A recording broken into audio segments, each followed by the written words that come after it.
Nos da mucho gusto en esta mañana, a través del internet y las redes sociales, llevar a millones de personas ya ahorita en vivo, que están comunicándose y sintonizando esta conferencia a través del internet y de los medios de comunicación masivos, el libro de Daniel.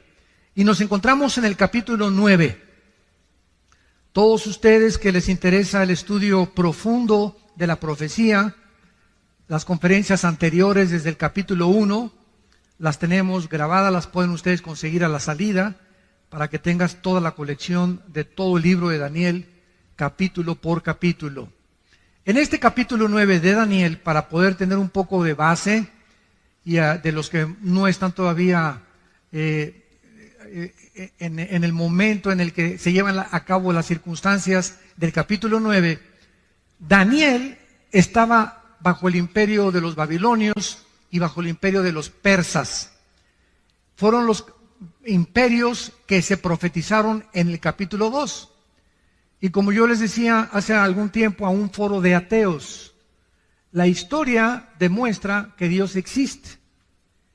La existencia de Dios se puede probar filosófica, histórica, genética, física, biológicamente, de muchas maneras. Epistológicamente también, cosmológicamente también, a través del universo. Pero una de las evidencias más grandes de la existencia de Dios es que la Biblia nos muestra con un orden perfecto de qué forma los imperios a través del tiempo han ido sucediéndose uno detrás de otro, exactamente con la misma cronología que la Biblia lo estableció hace más de 2.700, 2.800 años.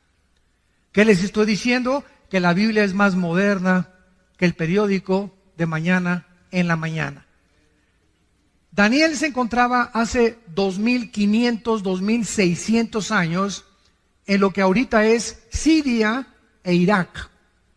Precisamente donde está la olla hirviendo y donde ahorita está a punto de estallar una tercera guerra mundial, que no sería la tercera guerra mundial desde luego. Pero Daniel se encontraba en esa zona geográfica históricamente, y la misma arqueología ha demostrado que las evidencias, los reyes, los lugares geográficos que la Biblia menciona, los nombres que la Biblia menciona, todo ha sido comprobado a través de la arqueología y de la antropología, de una manera y con una evidencia sobrenatural. Entonces Daniel se encontraba ahí, y entonces él lee el libro de Isaías capítulo 25, porque Jeremías fue antes que Daniel, y Jeremías había profetizado que los judíos iban a estar en Babilonia exiliados o cautivos 70 años, y que al acabar la cautividad babilónica se les iba a permitir regresar a Jerusalén. Daniel fue uno de esos cautivos, que fue llevado en el año aproximado 585, 586 antes de Cristo a Babilonia por el rey Nabucodonosor. Entonces Daniel comienza a leer a Jeremías y descubre que está a punto de terminarse la cautividad babilónica, que los 70 años se iban a acabar ya, y comenzó Daniel a preguntarse: ¿y ahora qué va a ser de nosotros? ¿Cuál es tu plan, Señor, para nosotros? ¿Qué, ya has dejado a Jerusalén o nos vas a volver a disciplinar? Entonces Daniel se pone a ayunar y hace un ayuno de verduras y de agua nada más durante 3 semanas. En el momento en que Daniel se hinca a comenzar a preguntarle a Dios a través del ayuno para sensibilizar su espíritu, ¿qué es lo que Dios quiere para el futuro de Jerusalén? Dios manda un ángel desde el cielo para que baje a la tierra a traerle el mensaje a Daniel. Y la Biblia nos dice en el capítulo 10, cuando lleguemos al capítulo 10, que otro ángel, principado de Satanás, sale a intervenir, a obstaculizar que el ángel enviado por Dios llegara a la tierra y le diera el mensaje a Daniel. Entonces vemos en la Biblia que existe en el mundo espiritual que nos rodea un conflicto, una guerra cósmica que es real Y todos los acontecimientos que se suceden aquí en este planeta tienen repercusiones espirituales en el mundo invisible. Y el único libro de los billones de volúmenes de literatura que existen en las librerías, el único libro y de los que se consideran sagrados o religiosos, la Biblia es el único libro que nos muestra qué se encuentra detrás de las cortinas en el mundo espiritual. Ni el Tripitaka de Buda, ni el Ramayana de los Vedas, ni el libro del Mormón, ni el libro del Corán del Islam, ningún libro sagrado que tú menciones menciona las profecías y la certidumbre con la que la Biblia nos muestra el futuro. Muy bien, entonces viene una guerra y está el ángel ahí peleándose en el espacio, y en eso el ángel de Dios pide ayuda para que venga el arcángel Miguel. La palabra arcángel significa el principal o el primero de los ángeles. Y de acuerdo a la Biblia, Miguel es el arcángel que defiende exclusivamente a la nación de Israel. Está comisionado Miguel para poder defender a Israel. El de México no es Juan Diego, ¿eh? Porque alguien me preguntó hoy en la mañana eso. Dije, no, espérame tantito, ¿verdad? Ni siquiera históricamente ha sido comprobada la historia de Juan Diego. Bartolomé de las Casas, que fue de los misioneros más antiguos en el siglo, ¿verdad? 1600, 1700, que se supone que pasó este milagro, ¿verdad? Ni siquiera lo documenta en ninguno de los escritos que existen. Bueno, pero no vamos a ocupar de eso. Entonces viene una guerra espiritual. Y vemos nosotros que cuando los cristianos oramos, en el momento en que cierras tus ojitos, así como la ves, puede estar en VIPs, puede estar ahorita, ir manejando, o en el momento que tú mandas un telegrama a Dios, o haces contacto con Dios cuando dices, Jesús, o Padre Santo que estás en el cielo, te pido que mi hijo que ahorita se acaba de ir, te pido ahorita que voy a llegar, dame sabiduría, te pido por esto, te pido por aquello, llévame con lo que tú quieras orar. En el momento en que tú te pones a orar, se desata una guerra. Se desata una guerra. Si había demonios que iban a tratar de detener en la carretera a tu hijo, en el momento en que tú despides a tu hijo y lo bendices, y le dices, en el nombre de Jesús te bendigo, y te pido, Señor, que lo guardes, inmediatamente responden los ángeles de Dios para frustrar e impedir y abortar tal vez un crimen, un asesinato o un accidente.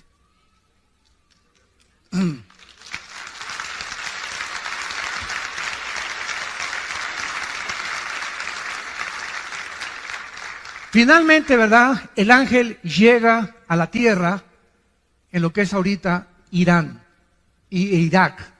Irán en la Biblia aparece con dos nombres. Irán aparece con el nombre de Elam, que todavía es una provincia que está en frontera con Arabia Saudita, e Irán aparece con el nombre de Persia. En 1935 se le cambió el nombre de Persia a Irán. Entonces, todas las naciones que nosotros encontramos, todas las naciones, cerca de 200 naciones que hay ahorita en el mundo, tienen el mismo origen en el capítulo 10 del libro del Bereshit, que es el Génesis. Ahí en el capítulo 10 del Génesis está el origen. Ningún libro de historia, ningún historiador, ningún lingüista, nadie puede decirte el origen ni de las lenguas, ni tampoco de las naciones. Han ido apareciendo por aquí y por allá, pero no el por qué aparecieron y de dónde surgieron los tres grupos o la raza humana, que son los jafetitas, que son los hijos de Jafet, los semitas, que son los asiáticos, y los camitas, que son los africanos. Toda la raza humana, de acuerdo a la Biblia, desciende de tres hombres hijos de Noé. Jafet fundó todo lo que es el mundo de Europa, que es todo el mundo, ¿verdad?, de la raza blanca. Los semitas, todo lo que es el Medio Oriente y el Asia, y los hijos de Cam fundaron el continente africano. Entonces, esto es maravilloso porque nosotros podemos continuar buscando y escarbando el origen de todas las cosas. En el capítulo 9, versículo 20, vamos a abordar nuestra conferencia y vamos a iniciarla con la lectura de la comunicación de los ángeles a Daniel. Dice así, Daniel 9, versículo 20. Aún estaba hablando y orando y confesando mi pecado y el pecado de mi pueblo Israel, y derramaba mi ruego delante de Jehová mi Dios por el monte santo de mi Dios. Aún estaba hablando en oración cuando el varón Gabriel, ¿se acuerdan de Gabriel? Fue el que se le apareció a la Virgen María. Fue el que le dijo a María: el santo ser que nacerá en tu vientre será llamado Hijo de Dios. Es el mismo ángel mensajero principal o el correo de Dios. Gabriel, dice la Biblia, es el que Dios envía para darle el mensaje a Daniel. Y dice Daniel: a quien había visto, versículo 21, en la visión al principio, volando con presteza, vino a mí a la hora del sacrificio de la tarde. Y escuchen ustedes lo que dice el versículo 22. Me hizo entender. Todos nosotros tenemos un entendimiento limitado. Cuando yo digo he comprendido algo, estoy hablando, lo he comprendido el 100%. Pero cuando nosotros hablamos de Dios, es un ser o un ente incomprensible. Dios no puede ser comprendido el 100% por ningún ser humano.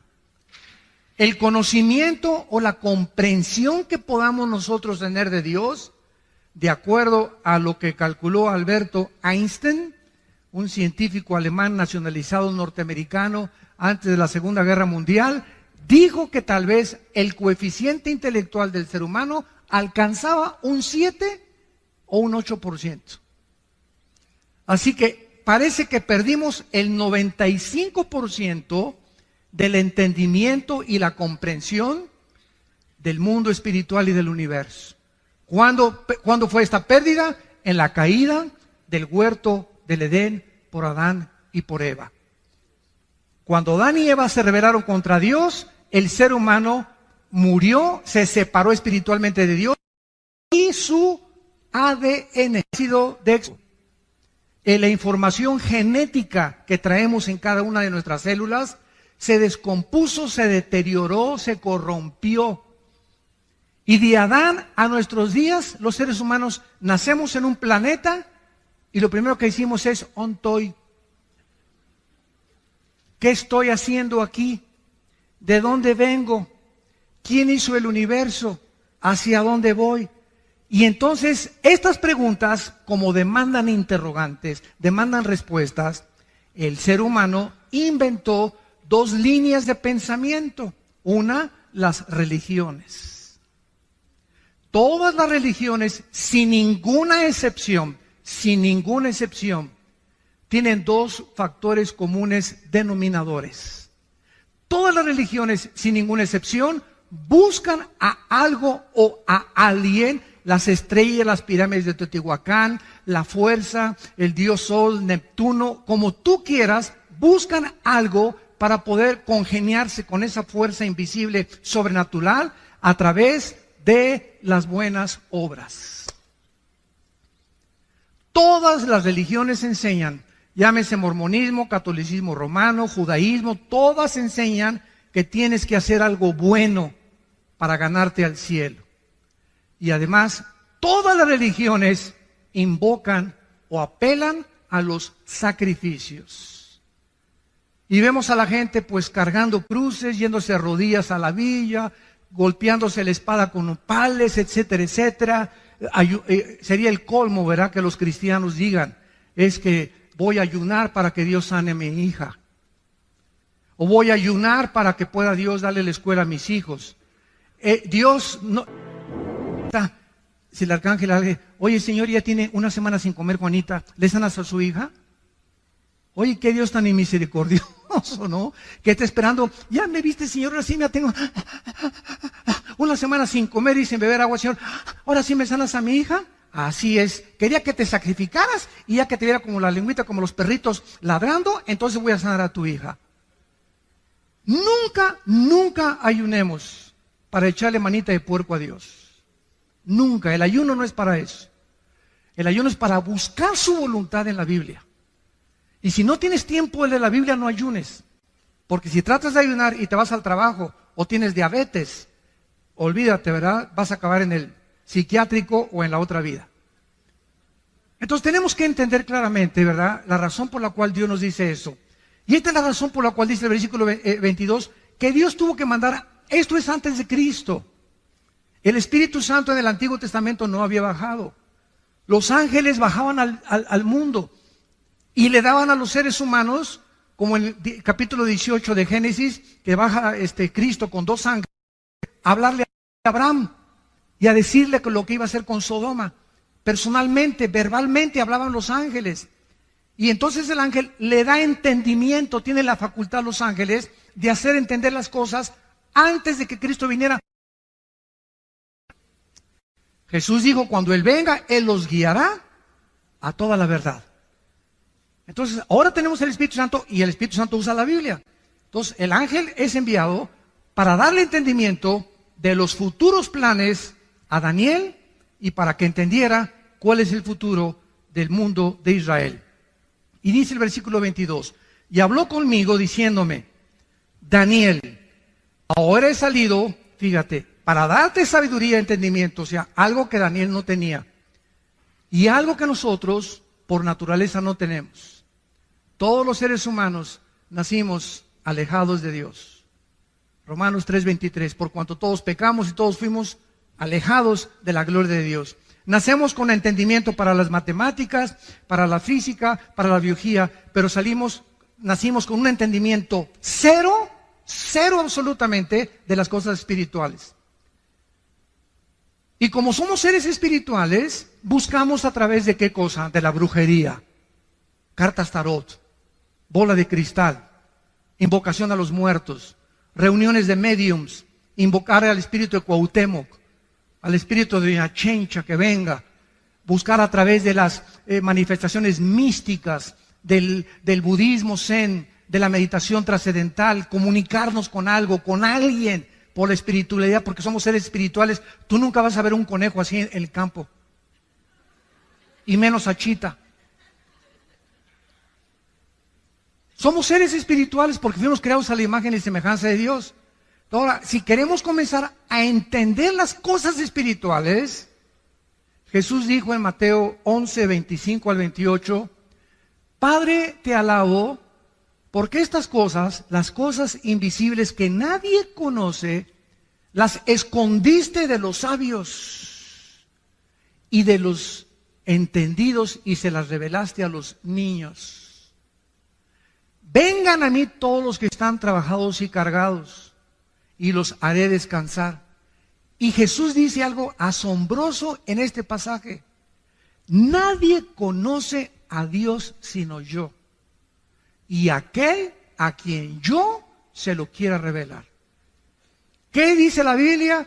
Que no importa cómo busques a Dios, a través de la marihuana, a través de los hongos alucinantes, a través del peyote, a través de la meditación trascendental, a través del budismo, todos son caminos que parecen derechos, pero ninguno te lleva a Dios.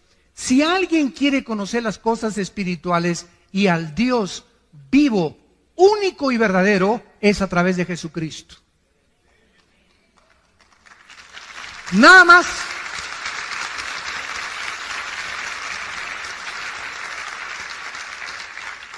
Él descendió del cielo, precisamente, dice Juan 17, versículo 3 y 4, tú me diste, Padre, el poder de bajar al mundo donde están todos estos seres humanos con un entendimiento de un 5 o 6%, completamente ciegos de lo que es el mundo espiritual, de ti, Padre, y de todo lo que pasa en sus vidas, de dónde vienen, quiénes son, a dónde van, y tú me has dado a mí el poder de bajar al mundo y darles vida eterna.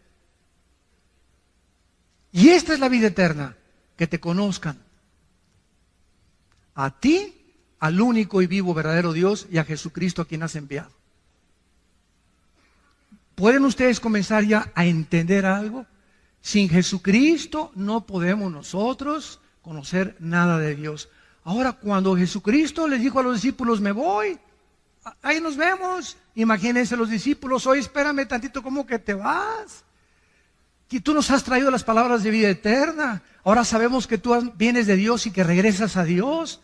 pero ¿cómo nos vamos a quedar huérfanos? No, espérenme tantito. Dice, voy yo a mandar al Espíritu Santo que baje al mundo, y Él cuando entre a ustedes, ya no como en el Antiguo Testamento, que venía y se iba, y Dios hablaba a través de voces, a través de profetas, a través de experiencias místicas, a través de sueños. Dice Hebreos 1, versículo 1, Dios había hablado muchas veces, de muchas formas, a través de los profetas, ahora nos ha hablado por el Hijo.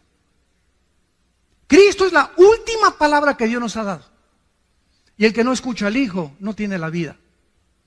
Estás escuchando voces extrañas. Si no es la voz del Hijo, estás escuchando la voz del enemigo. Y ahora el Espíritu, cuando recibes a Cristo, entonces por eso reciban a Cristo, por favor. Ese es el mensaje, es la carta que le entregamos al mundo. Abre tu corazón a Cristo, porque cuando le abres tu corazón a Cristo y crees que en la cruz Él paga por tus pecados, Él entra a tu vida en la persona del Espíritu Santo.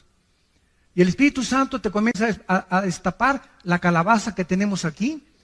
Y entonces, como cuando llegas a una clase de japonés, puros signos y no entiendes nada.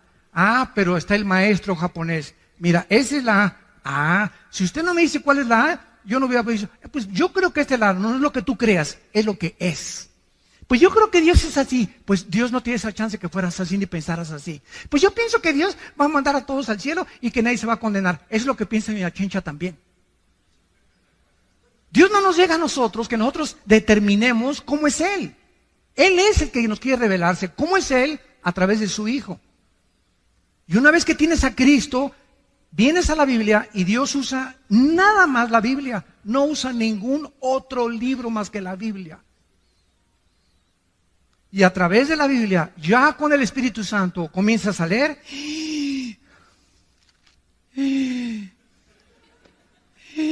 Ah, caray, híjole, qué tremendo. Y comienza sin que te des cuenta a entrar algo, porque ese espíritu, la palabra de la vida, a tu vida, comienza a lavarte, como dijo una persona, a usted le lavaron el cerebro y le dije, y bien que lo necesitaba. Pero un buen lavado que necesitamos. ¿Qué filosofías? ¿Qué Nietzsche? ¿Qué Marx? ¿Qué Freud? ¿Qué Darwin? ¿Qué puros hombres? Ninguno de ellos fue Dios. Ninguno de ellos murió en una cruz para pagar por nosotros. Es Cristo el único que Dios escogió para darnos a conocer al Padre. Entonces, esta es la razón por la cual necesitamos para entender.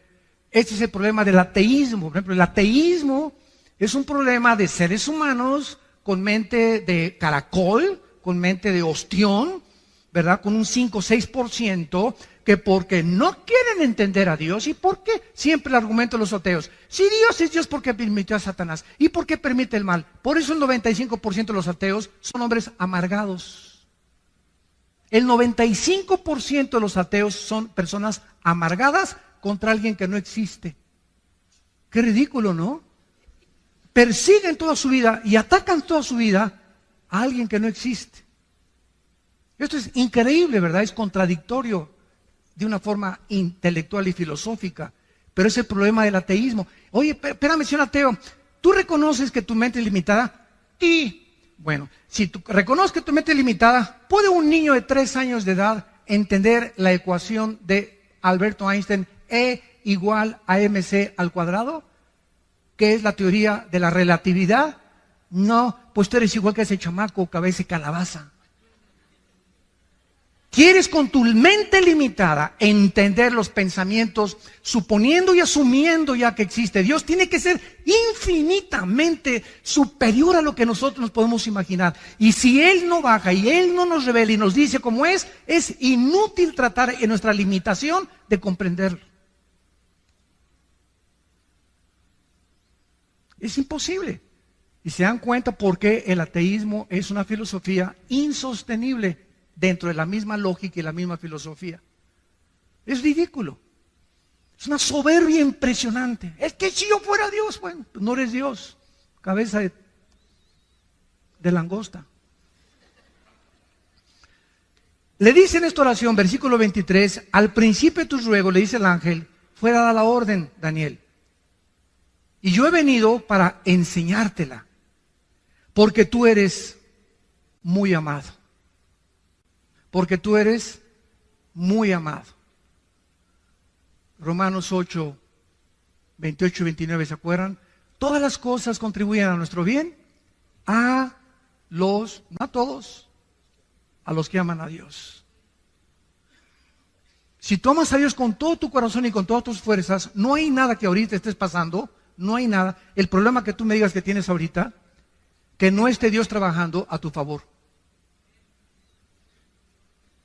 Aunque ahorita parezca que las circunstancias están en tu contra, hay un mundo invisible espiritual en actividad de poder de Dios que está obrando, que esto que parece que está en tu contra, lo va a convertir Dios para tu bien.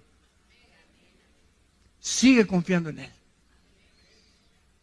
Guarda silencio en Jehová y Él te concederá las peticiones de tu corazón. Tenemos que, y esto es lo que es la fe, ¿verdad? Entender que Dios está de nuestro lado. Si Dios con nosotros, ¿quién contra nosotros?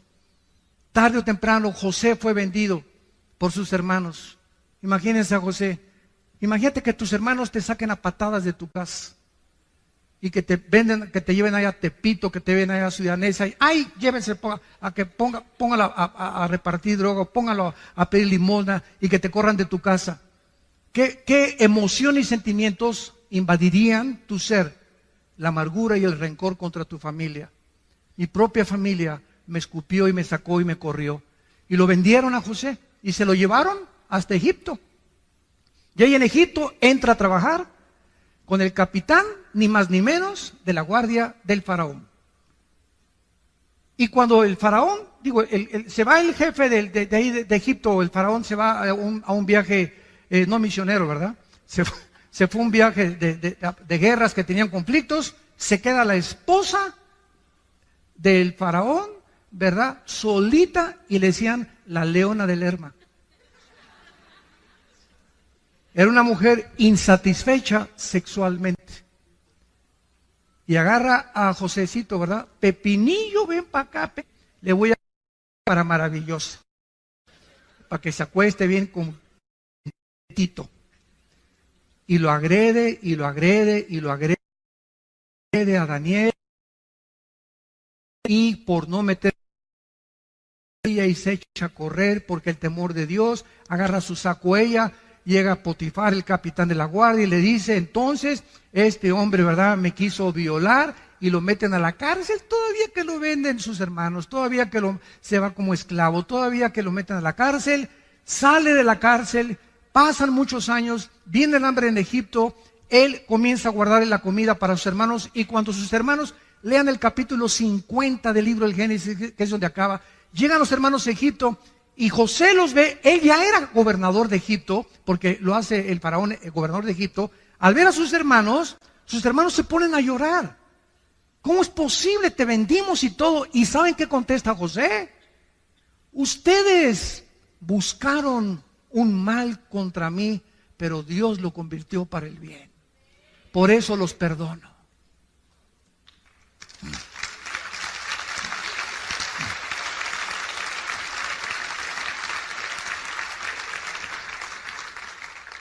Cuando confiamos en Dios, no tengo nada contra ti. Ese es tu problema. Si tú tienes problemas conmigo, pero yo yo no tengo nada absolutamente contra ti. Ese es el secreto más grande, porque dice Santiago capítulo 4 que Dios da gracia a los humildes. Muy bien.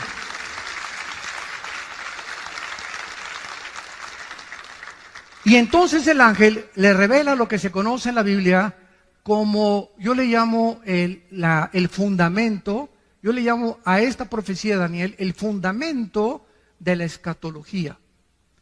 La palabra escatología, para los que no sepan, viene de dos palabras, escatos y logos, que significa el conocimiento de las cosas del futuro.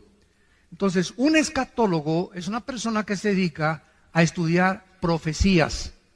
Entonces, el fundamento de la Biblia, o sea, nadie puede entender Apocalipsis, nadie puede entender Ezequiel, nadie puede venir y decir, pues yo creo que esto significa, sin entender la profecía de la semana 70 de Daniel.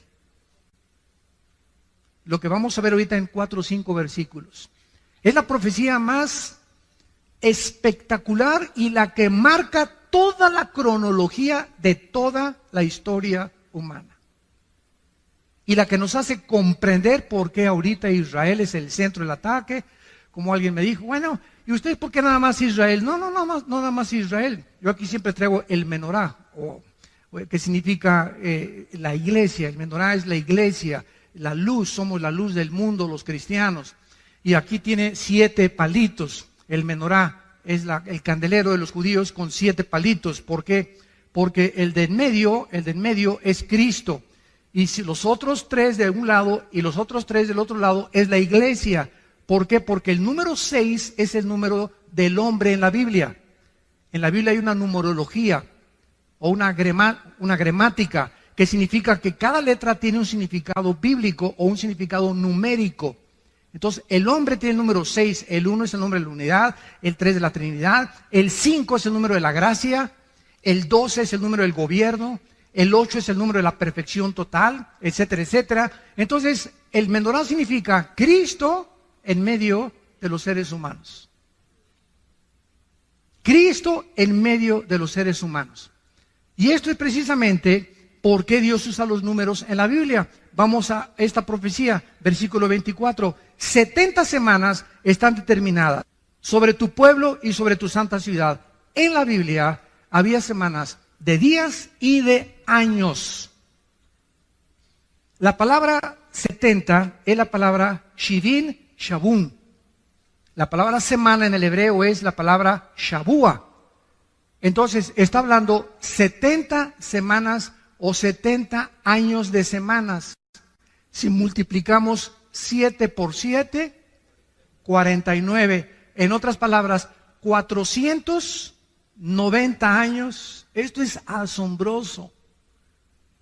Te voy a dar la cronología de los años, Daniel. Hay 490 años para Israel. Y cuando se cumplan los 490 años, yo regreso. Y cuando los más grandes físicos, matemáticos y aquellos que han estudiado las leyes de las probabilidades también matemáticamente en la Biblia, matemáticamente también se demuestra que la Biblia es algo sobrenatural, han calculado exactamente la cantidad de años que se profetizó. Se lo voy a dar resumidamente para después abordarlo poco a poco. Ya se cumplieron 483 años. Vamos rápidamente a ver, nos vamos a brincar el 24 para darles un resumen. Sabe y entiende que desde la salida de la orden, y dice cuándo comenzar a contar, desde que salga la orden para restaurar y edificar a Jerusalén hasta cuando venga Cristo, desde que se dé la orden para edificar Jerusalén hasta el Mesías príncipe, habrá 7 semanas y 62 semanas, y se volverá a edificar la plaza y el muro en tiempos angustiosos. Y después de las 62 semanas se quitará la vida al Mesías. ¿Quién podría si no es Dios? Hace 2500, 2600 años dejarnos un documento como el que tenemos en nuestras manos y poder profetizar con tanta exactitud para que podamos comprender claramente que solo Él puede poner el orden y los tiempos. Escuchen ustedes, esto es absolutamente tremendo. Aproximadamente en el libro de Nehemías capítulo 2 se dio la orden para restaurar Jerusalén, en el libro de Nehemías. Y del libro de Nehemías hasta el Domingo de Ramos. Apúntalo. Que fue en febrero del año 445 antes de Cristo, cuando se dio la orden de restaurar Jerusalén. Y cuando Cristo llega a Lucas 22, al Domingo de Ramos, y en un burrito cabalgando, y todos creían que ya viene el Mesías, y de acuerdo a las profecías del reino, el Mesías va a establecer su reino, y vamos contra el Imperio Romano, y se acabó ya el yugo del Imperio Romano. Llega Jesucristo en un burrito, no en un caballo blanco como esperaban todos los conquistadores en el tiempo antiguo. Al entrar y declarar la victoria, entraban en caballos blancos. Eso lo hará Cristo hasta el capítulo 19 de Apocalipsis, cuando venga ya venciendo a todas las naciones con nosotros. Llega en un burrito Jesucristo y se para sobre Jerusalén. Y ahí enfrente, en Jerusalén, dice unas palabras tremendas en el capítulo 23 de Mateo, versículo 37. Se los voy a leer rápidamente. Jerusalén, Jerusalén, que matas a los profetas y apedreas a los que te son enviados. ¿Cuántas veces quise juntar a tus hijos, como la gallina junta sus polluelos debajo de sus alas, y no quisiste? He aquí vuestra casa os es dejada desierto. Pero en verdad les digo que desde ahora no me veréis hasta que digáis Baruch Hashem Adonai Eloheinu, que en hebreo significa bendito el que viene en el nombre del Señor. Baruch Hashem Adonai Eloheinu. Y esto lo vamos a ver en la profecía, que es exactamente en ese momento cuando Cristo declara esas palabras, que Dios deja de tratar con Israel. Pero si le sumamos a 483, 7 años son los 7 años que faltan para que se cumpla la profecía de la semana 70 de Daniel. Y estos 7 años serán los 7 años de la gran tribulación. Por eso la iglesia es imposible que vaya a atravesar la tribulación, porque no nos ha puesto Dios para la ira. Si regresamos a Daniel, vemos claramente para quién es esta profecía. Versículo 24, 70 semanas, o sea, 490 años, están determinados sobre tu pueblo y sobre tu santa ciudad, no a la iglesia. Ahí está el conflicto de muchas personas, o teólogos, o escatólogos, que tratan de interpretar que la iglesia va a pasar la tribulación, o esto y el otro, simplemente porque no han entendido las 70 semanas de Daniel. Que eso es una profecía exclusivamente para Israel. Dios tiene un plan para Israel, síganme con cuidado. Dios tiene un plan para la iglesia. El plan de Dios para Israel y el plan de la iglesia son diferentes. Esto se llama dispensacionalismo.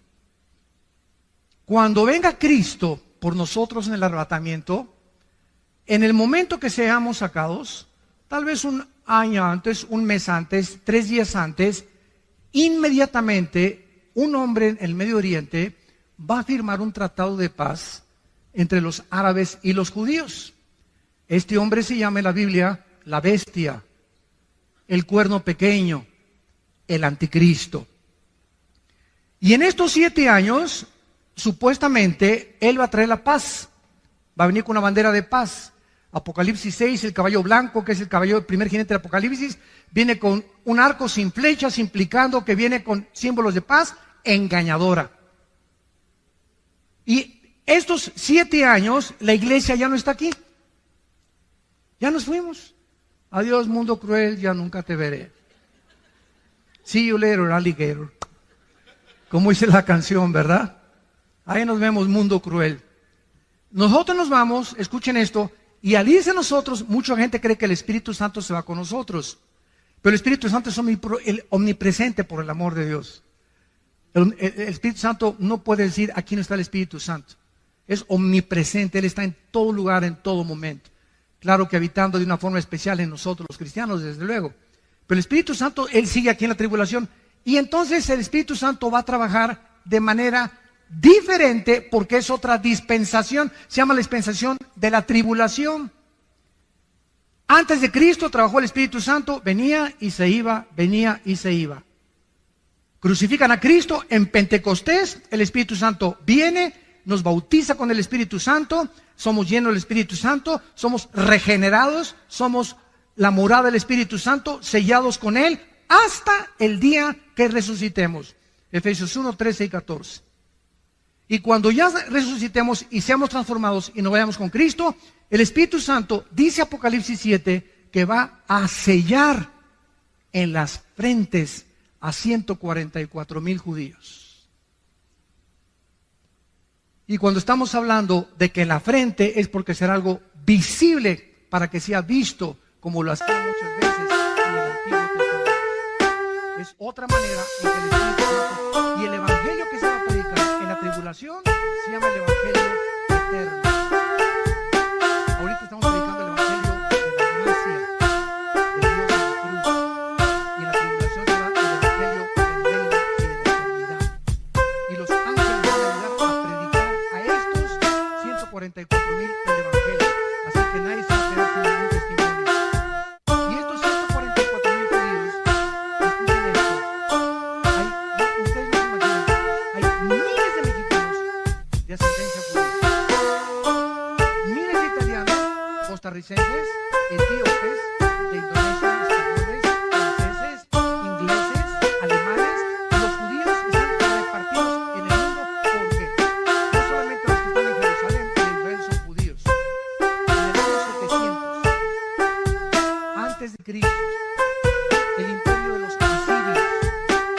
llegó a Israel y agarró a las 10 tribus de Israel y se las llevó cautivas al norte, a Siria, donde está la guerra ahorita civil.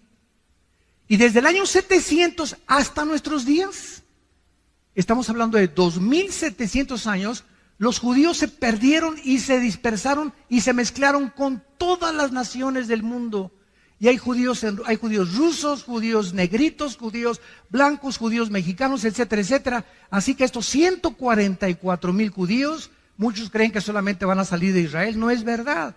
Están mezclados en miles, en cientos de naciones, perdón. Decenas de naciones.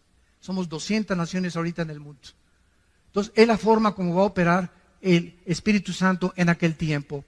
Regresamos a Daniel y rápidamente dice: 490 años, 70 semanas están determinadas sobre tu pueblo, sea Israel, y sobre Jerusalén.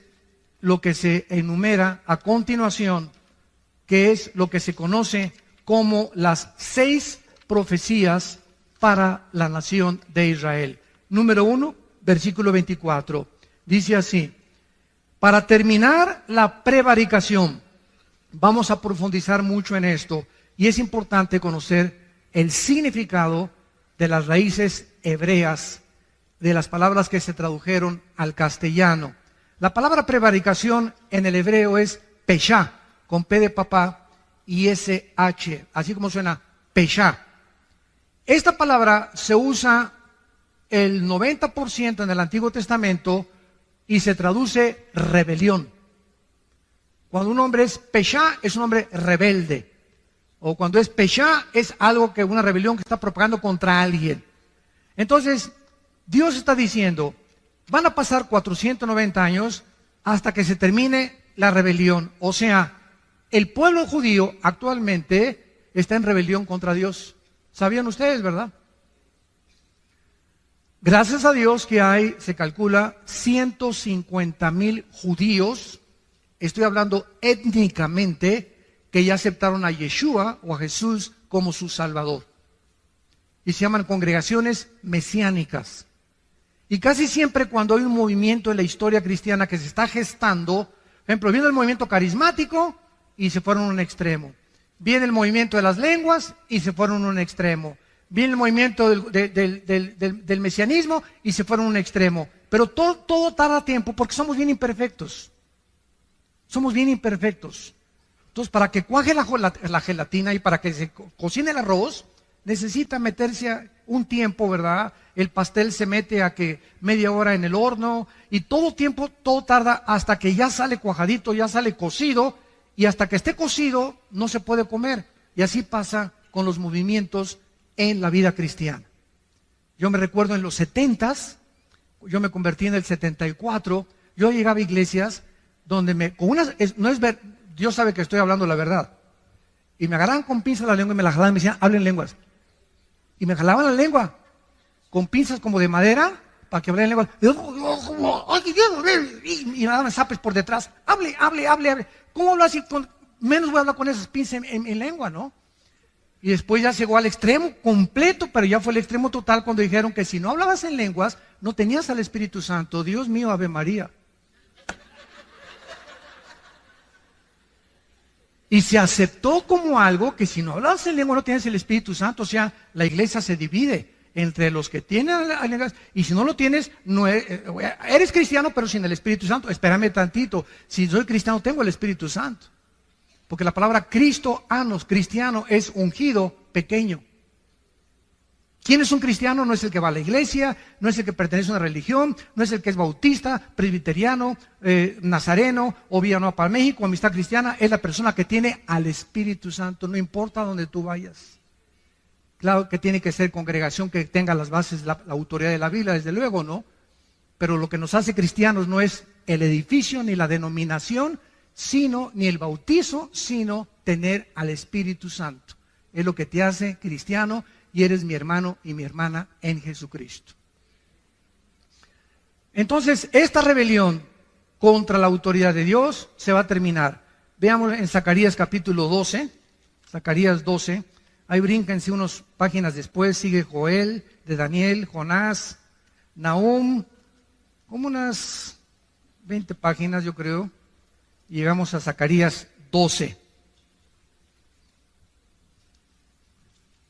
¿Se acuerdan la expresión de Cristo cuando llegó a Jerusalén? Que acabamos de leer en Mateo 23. Hasta que digas Baruch Hashem Adonai Elohim, no me verán hasta que digan bendito el que me ha nombrado. O sea, ustedes los judíos que me crucificaron y le gritaron a Pilato, sobre mí sea la sangre, sobre nosotros sea la sangre, cayó la maldición sobre ellos.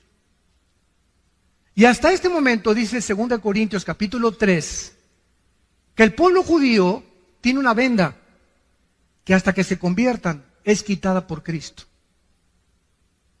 Entonces tú vas a Jerusalén, los que han ido, nos han acompañado en los viajes, mi hijo Alan acaba de regresar hace 2 semanas de Jerusalén, se llevaron como 40, 50, 60 personas. Si tú vas a Jerusalén o vas a Israel, vas a encontrar a cantidad de judíos vestidos de negro, con caidelitos aquí, con su sombrerito. Se llaman judíos ortodoxos. Nos odian. Con odio jarocho. ¿De veras? No me acuerdo, hace 4 o 5 años cuando fuimos, que estábamos en la tumba de David y entramos a orar y estábamos así, éramos como 10 hermanos agarrados de las manos dentro de la tumba de David y entró un judío con una talid, así, y comenzó a gritarnos a todos y nos comenzó a insultar, etcétera, etcétera, y todos para atrás, ¿no? Y teníamos ganas de descontarlo, ¿verdad? Pero y vamos a dar un buen testimonio, ¿verdad? Y se casó y se salió, ¿no? Pero es enervante para ellos oírnos orar a nosotros y pronunciar el nombre de Jesús. Entonces, ese es el grupo que son los fariseos del siglo XXI. Pero hay cantidad de judíos que ya aceptaron a Cristo como su Mesías. Pero esta rebelión prevalece todavía ahí en Israel. Hay una religiosidad asfixiante en Israel, asfixiante. Por ejemplo, ustedes saben que estos judíos ortodoxos, o sea, todos los que ven ustedes de negro, todos sus hijos de ellos no van a la guerra, y el gobierno los tiene que mantener. El primer ministro Benjamín Netanyahu hace algunos meses trató de quitar este decreto y hacerlos trabajar, porque no trabajan. Desde que son niños, lo único que hacen es leer la Torá o el Mishnah, que es la ley, los 5 libros de Moisés o el Pentateuco. Y es a lo que se dedican, nada más, la pura leer. Y están siempre, leen y leen y leen. Desde chiquitos crecen eso, no van a la guerra, no trabajan y el gobierno los sostiene para mantener las tradiciones judías. Y es inconcebible, ¿verdad? Es ridículo, ¿verdad? Pero Netanyahu no le aprobaron el proyecto que hizo, ¿verdad? Y no pudo alcanzar nada. En Zacarías 12, dice el 9 al 10, hablando de este día futuro, que es futuro cuando Israel se convierta, y en aquel día, está hablando cuando Cristo venga, yo procuraré destruir a todas las naciones que vinieren contra Jerusalén. Y derramaré, escuchen, derramaré hasta ese tiempo, derramaré sobre la casa de David y sobre los moradores de Jerusalén espíritu de gracia y de oración, y mirarán a mí a quien traspasaron. Y llorarán como se llora por hijo unigénito, afligiéndose por él como quien se aflige por el primogénito. No será hasta que él venga y lo vean con sus llagas en las manos y digan, caray, él era Jesús.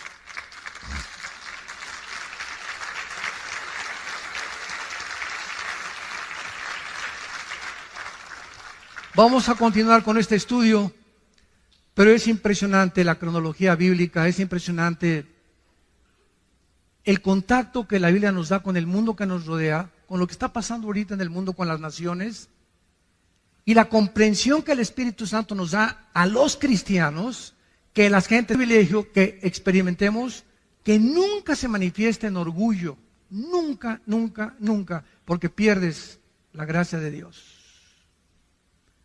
Que este privilegio, esta experiencia que tenemos de tener a Dios en nuestras vidas, nos humille al contrario, y saber que es por la gracia que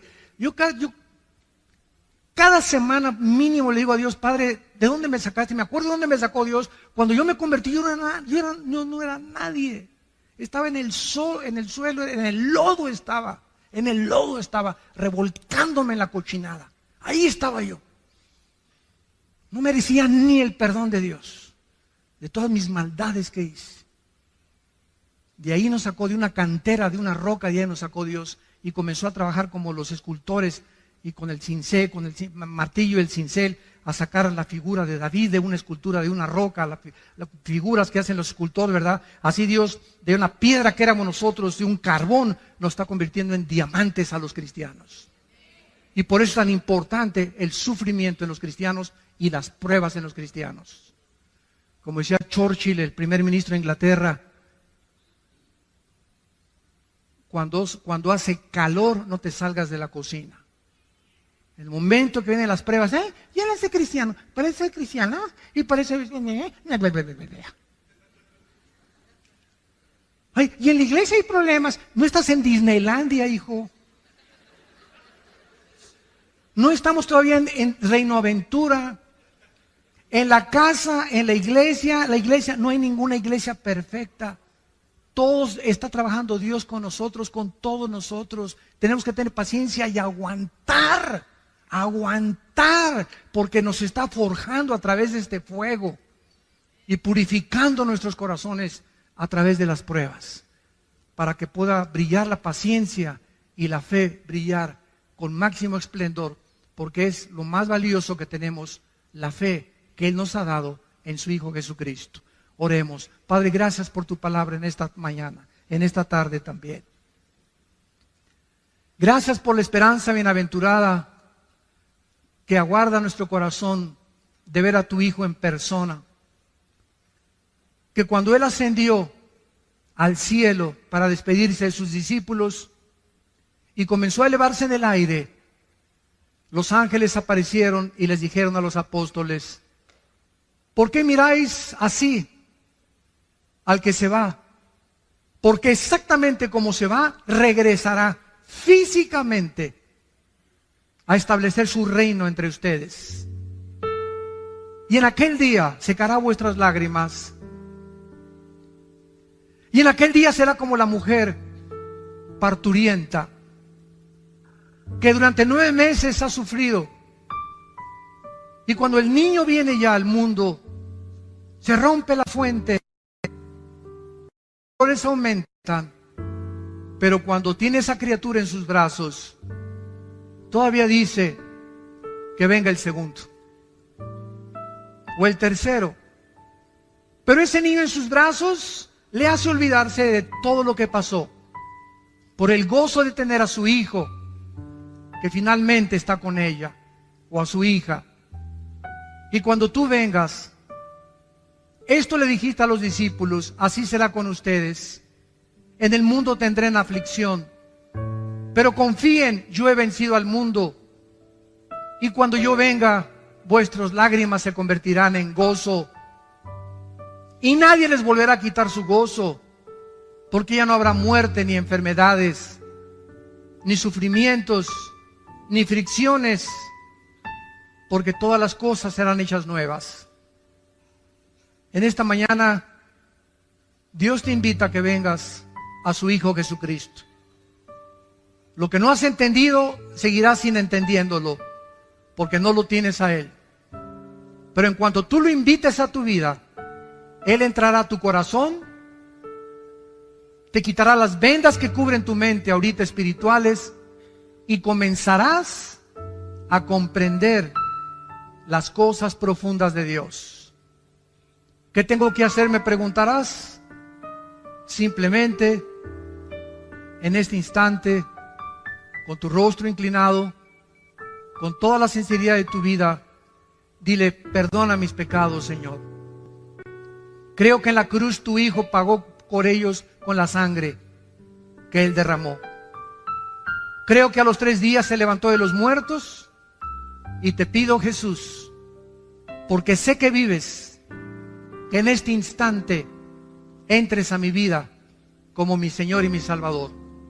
En tu nombre perfecto, santo y eterno te lo pido. Amén.